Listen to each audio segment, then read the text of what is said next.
Hello everyone, कैसे हैं आप लोग। आई होप आप लोग अच्छे होंगे तो अपनी तैयारी मन लगाए कर रहे होंगे। देन मैं मैरी और मैं अपने चैनल मैरी चौधरी में आप लोगों का स्वागत करती हूँ। तो आज मैं इस वीडियो में आप लोगों को बताने वाली हूँ अपने बारे में कि मैंने कब पेपर दिया, मेरे कितने मार्क्स आए हैं, मेरा सिलेक्शन किस में हुआ है तथा मेरी बुक लिस्ट क्या थी और मैं कितने घंटे पढ़ाई करती थी। ये सब कुछ मैं आप लोगों को बताने वाली हूँ, जिससे आप लोगों को थोड़ी हेल्प हो सके और आपकी भी तैयारी बहुत अच्छे से हो सके और आप लोग भी अपना सिलेक्शन ले सके। तो चलिए आप लोग वीडियो के एंड तक जरूर बने रहिए और वीडियो को ज़्यादा से ज़्यादा शेयर कर दीजिएगा। तो चलिए हम स्टार्ट करते हैं। तो सबसे पहले मैं बता देती हूँ कि मेरा जो सिलेक्शन है वो TRD 1 में PRT के रूप में हुआ है। मैं 1 to 5 की टीचर हूँ और इससे पहले भी मैं टीचर थी। 2022 में मेरा सिलेक्शन हुआ था 6ठे चरण में और मैं टीचर थी। उस समय भी मैं PRT की ही टीचर थी, क्योंकि मेरे पास BEd की डिग्री नहीं है, मैंने DLEd किया था। इसीलिए मैंने पेपर 1 to 5 का ही दिया था और मेरा सिलेक्शन 1 to 5 में ही हुआ है। ये मुझे थोड़ा अफसोस है कि मैंने BEd क्यों नहीं किया है, क्योंकि मुझे सारा चीज़ आता हुआ भी मैं जब 1 to 5 में भी टीचर थी, उस समय भी मैं 6 to 8 के बच्चों को भी पढ़ा लेती थी। क्योंकि जब टीचर कभी कभी नहीं थे और नहीं आते थे तो मैं अच्छे से पढ़ाती थी उन लोगों को और बच्चे कहते थे कि मैम आप ही पढ़ाओ। तो ये थोड़ा सा मुझे अफसोस हो रहा है कि मैंने BEd क्यों नहीं किया। खैर चलिए, ये अलग बात है। तो मैंने DLEd किया है और मैंने DLEd के बेस पे मेरा 1 to 5 में मेरा सिलेक्शन हुआ है। तो अब बात आती है कि मैंने तैयारी कैसे किया है। तो देखिए फ्रेंड्स, जब मैंने तैयारी किया है, जब BPSC का फॉर्म फिल होना स्टार्ट हो गया, जब वैकेंसी आ गई BPSC की फॉर्म फिल होना स्टार्ट हो गया, तब मैंने अपना तैयारी किया और मेरे पास केवल 1 से 1.5 महीने का मेरे पास केवल टाइम था। क्योंकि जब फॉर्म भी भरा जा रहा था तब मुझे बिलीव नहीं हो रहा था कि पेपर इतना जल्दी हो जाएगा।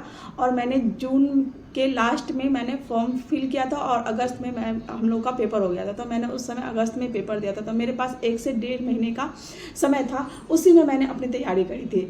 अब बात है कि तैयारी मैंने कैसे किया। तो देखिए, जो मेरा बेस है वो मेरा पहले से थोड़ा सा ठीक था, अच्छा था। क्योंकि मैंने पहले DSSB के भी पेपर के लिए दिल्ली टीचर के लिए भी अप्लाई किया था। क्योंकि मैं दिल्ली में ही रहती थी काफ़ी सालों से और मैं दिल्ली के लिए तैयारी कर रही थी DSSB के लिए। तो वहाँ पे मेरा थोड़े से मार्क्स से छूट गए थे। तो मेरा बेस था कि पहले से ही मजबूत था। तो आप लोग को जब आप किसी भी एग्ज़ाम की तैयारी कर रहे हो या देने जा रहे हो, तो सबसे पहले है कि आप लोग का बेस भी मजबूत होना चाहिए और आप लोग NCERT SCERT बुक पढ़ो और अपना बेस मजबूत करो। 1 लाइनर से आजकल पढ़ करके कुछ नहीं होने वाला है। टफ इतना कंपटीशन हो गया कि कुछ नहीं होने वाला है 1 लाइनर से। तो अपना बेस मजबूत करो NCERT से बुक से पढ़ करके। तो मेरा बेस पहले से थोड़ा मजबूत था। फिर और मैं अभी टीचर भी थी उस समय। तो फिर 9 बजे से लेके, यानी 9 बजे का मतलब समझ रहे हो कि मॉर्निंग में उठना, खाना बनाना, फिर आप स्कूल जा रहे हो, शाम में आप आ रहे हो 4 साढ़े 4 बजे मैं आती थी। तो उस समय उसके बाद मैं अपनी पढ़ाई करती थी। क्योंकि मेरा बेस मजबूत थोड़ा था तो मुझे केवल रिवीजन करना था और अपना देखना था कि कैसे हमारी तैयारी होगी। तो मैंने जो तैयारी किया था, तो मैंने अपना मेन सोर्स बनाया BPSC पूर्वालोकन की बुक को, क्योंकि उसमें प्रीवियस ईयर के क्वेश्चन थे और ये बिहार के थे, PCS के एग्ज़ाम के लिए था। तो मुझे किसी ने प्रेफर किया था कि आप इस बुक को लो और इससे तैयारी करो तो आपकी अच्छी तैयारी हो जाएगी। फिर जब मैंने बुक देखा तो उसमें क्वेश्चंस वगैरह देखे तो मुझे बहुत अच्छा लगा। फिर मैंने वहाँ से क्वेश्चन लेती थी, फिर उसको डिटेल में पढ़ती थी। क्योंकि मेरी बेस तो पहले से मजबूत थी, तो मुझे उसको केवल डिटेल में 1 बार 2 बार वीडियो को देखना था और अपनी जो मैं भूल गई थी यानी तैयारी, क्योंकि बीच में मेरा 4 से 5 साल छूट गया था। मैं 2018 में ही DSSB के लिए तैयारी कर रही थी। उसके बाद फिर मेरा इतना गैप हो गया था। तो फिर ऑब्वियसली है कि हम लोग चीज़ों को तो भूल ही जाएंगे। तो फिर मैं वहाँ से क्वेश्चन देखती थी, उसको रिवीजन के तौर पे मैं वीडियो को देखती थी और फिर मॉक टेस्ट मैं 2 से 3 बुक खरीदी मॉक टेस्ट लगाने के लिए। फिर मैंने मॉक टेस्ट ज़्यादा से ज़्यादा लगाया। फर्स्ट टाइम जो मैंने पढ़ा था इसमें, वो मैंने मॉडर्न हिस्ट्री की बुक पढ़ी थी। क्योंकि DSSB में जब मैं तैयारी कर रही थी वहाँ मैंने मॉडर्न हिस्ट्री नहीं पढ़ा था, बिल्कुल ही नहीं पढ़ा था। फर्स्ट टाइम मैंने यहाँ पे पढ़ा था मॉडर्न हिस्ट्री के लिए, क्योंकि वहाँ ज़्यादा फोकस होता है आपका पार्ट DSSB में 2 पे और इधर तो मैथ रीजनिंग इस सब पे ज़्यादा फोकस होता है। क्योंकि GS के 20 मार्क्स होते हैं, उसी में आपको SST साइंस करंट अफेयर सब पूछ लिए जाते हैं। तो उस चीज़ पे ज़्यादा फोकस नहीं होता है वहाँ पे। तो इस तरीके से मेरी तैयारी हुई थी। और मॉडर्न हिस्ट्री मैंने फर्स्ट टाइम पढ़ा था यहाँ तो उसको मैंने बार बार रिवीजन किया, 2 से 3 बुक लेके मैंने मॉक टेस्ट लगाए, तो उससे तैयारी मेरी मॉडर्न हिस्ट्री की हो गई थी। अब हम बात कर लेते हैं कि मैंने मैथ की तैयारी कैसे किया। तो मैं रियल बता रही हूँ, मैंने स्टार्टिंग में मैथ मैंने देखा, क्योंकि मेरी मैथ भी अच्छी है और DSSB में 20 क्वेश्चन आते हैं मैथ के, तो मैंने मैथ भी मेरी अच्छी थी। लेकिन जब मैं यहाँ पे तैयारी कर रही थी, क्योंकि मेरे पास टाइम कम थे और जब मैं मैथ की तैयारी कर रही थी तो मेरा ऐसा लग रहा था कि मेरा टाइम बहुत वेस्ट हो रहा है। शुरू में तो मैंने 15 दिन 20 दिन दिए थे मैथ के ऊपर, अपनी तैयारी की थी, मगर मुझे बाद में ऐसा लग गया कि मैथ में मेरा टाइम बहुत वेस्ट हो रहा है और बाकी सब्जेक्ट मेरा छूट रहा है। तो फिर मैंने मैथ को कम करके जो उसमें प्रीवियस ईयर के क्वेश्चन थे वो मैंने देखा और थोड़ी बहुत मैंने मैथ की प्रैक्टिस किया था। फिर मैंने कहा कि नहीं, मैथ में जो होगा सो देख लेंगे, बाकी सब्जेक्ट को हम करते हैं, क्योंकि हमें एग्जाम को निकालना है, केवल एक सब्जेक्ट पे फोकस नहीं करना है। तो अगर आपका कोई सब्जेक्ट वीक है तो ऐसा नहीं है कि आपका पेपर नहीं निकलेगा या आप एग्जाम को क्रैक नहीं कर सकते हो, आप अच्छे से कर सकते हो। बाकी सब्जेक्ट पे आप अपना फोकस करो और वहाँ से अपनी तैयारी अच्छे से करो, ताकि वो सब्जेक्ट आपका अच्छा हो, वहाँ क्वेश्चन ना छूट पाए। तो इस तरीके से मैंने मैथ, रीजनिंग मेरी अच्छी तैयारी थी। रीजनिंग में मैंने 15-16 में से जो क्वेश्चन आए थे उसमें मैंने 13 क्वेश्चन कर लिए थे मैंने।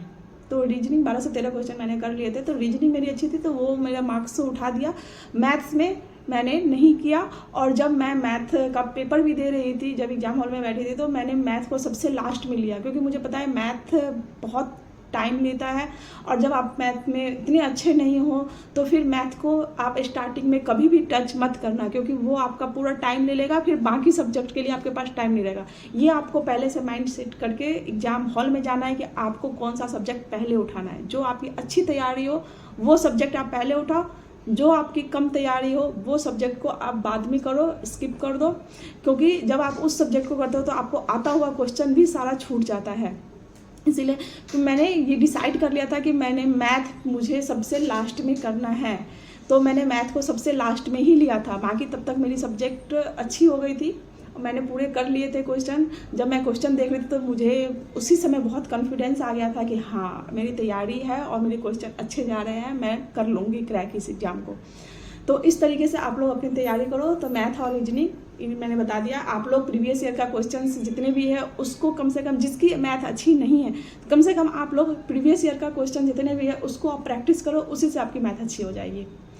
तो मैथ और रीजनिंग का हो गया। उसके बाद करंट अफेयर के लिए मैंने SPD की बुक ली थी, वहाँ से मैंने अपनी तैयारी किया था और यूट्यूब से 1-2 वीडियो मैंने देख लिया था जो करंट में चल रहा था, वो वीडियो वगैरह देख के तो मेरी करंट अफेयर की भी तैयारी हो गई थी। तो मेरे पास केवल था, मैंने जो ज्योग्राफी की तैयारी की थी वो मैंने NCERT की बुक और BPSC पूर्वालोकन से ही किया था। मॉडर्न हिस्ट्री की जो मैंने तैयारी किया था वो मैंने क्राउन पब्लिकेशन और BPSC पूर्वालोकन, ये 2 को कॉम्बिनेशन से ऐसे करके मैंने अपनी तैयारी किया। फिर आपकी पॉलिटी हो गई, तो पॉलिटी में BPSC पूर्वालोकन की बुक भी आप पढ़ते हो, वहाँ से तैयारी करते हो, टॉपिक देख के फिर आप अपना टॉपिक वाइज सर्च करके भी तैयारी करते हो, तो वहाँ से भी पॉलिटी में आपकी हो जाती है। पॉलिटी में ज़्यादा डीप क्वेश्चन नहीं आते हैं, तो आपको उसी से तैयारी हो जाएगी।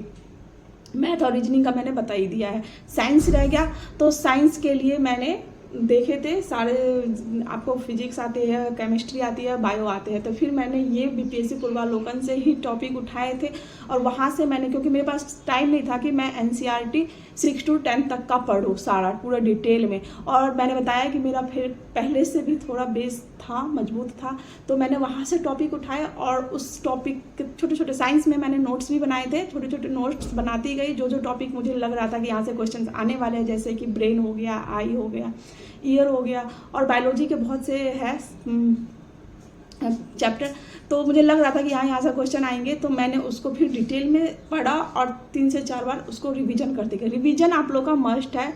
इस समय भी मैं बहुत रिवीजन करती थी, पढ़ने पे मैं बहुत कम ध्यान देती थी, रिवीजन पे मैं ज़्यादा ध्यान देती थी, यानी टॉपिक निकाल के उसको रिवीजन।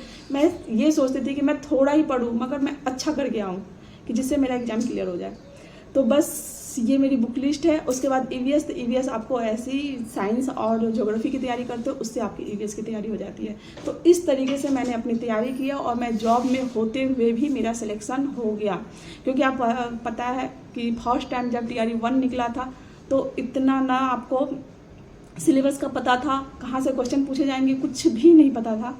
तो उस समय भी, और मेरे पास टाइम भी नहीं था कि मैं इतना दिन रात एक करके मैं पढ़ती थी। फिर भी मैं शाम को 4 बजे से लेके 6 बजे तक पढ़ती थी, फिर रात को 8 बजे से लेके 12 बजे रात तक पढ़ती थी। तो इस तरीके से मैंने अपनी तैयारी किया है, और आप लोग भी इस तरीके से तैयारी करो और अपना सिलेक्शन लो। 2025 में आप लोग भी टीचर बन के आओ। देखिए, जब आप ठान लेते हैं कि मुझे निकालना है और अपनी तैयारी अच्छे से करते हैं, तो आप लोग का भी सिलेक्शन जरूर होगा, और कन्फर्म है कि होगा ही होगा। थोड़ी मेहनत करने की ज़रूरत है, क्योंकि अब भी कॉम्पिटिशन थोड़ा टफ हो गया है।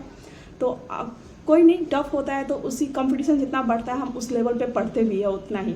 तो आप लोग पढ़ो, अपने सिलेक्शन लो, 2025 में आप लोग भी टीचर बन के आओ। चलिए, तब तक के लिए जय हिंद, जय भारत, नमस्ते।